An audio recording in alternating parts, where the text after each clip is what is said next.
सुभद्रा योजना को नहीं आसी गला विराट बड़ खुशी खबर। जदि आपण टंका पाई नाहंती एप्रिल मासरे पाइबा को जाउछंती टंका। सुभद्रा योजना को नहीं आसी गला आउ एक खुशी खबर। सुभद्रा हिताधिकारी मानक पई खुशी खबर सुनाइले प्रभाती परिडा।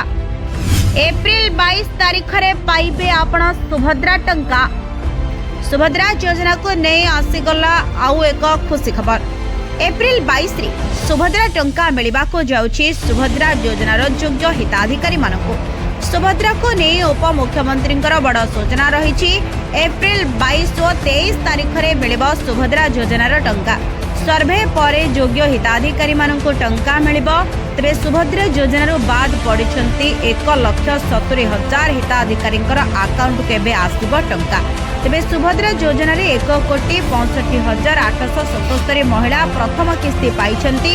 सेही भली द्वितीय किस्ती पाइछंती 89,82,092 जन महिला। तेबे प्रथम किस्ती रे सरकार 5,032 कोटी एवं 93,85,000 टंका हिताधिकारी अकाउंट को पठाइछंती। द्वितीय किस्ती रे 4,941 कोटी 4,60,000 टंका पठाइछे। तेबे प्रभाती परिडा जे कि उप मुख्यमंत्री जणाइछंती जे एप्रिल 22 तारीख आ 23 तारीख रे जे हिताधिकारी माने टंका पाई नाहंती से माने पाइबे टंका। Bureau report Odisha info.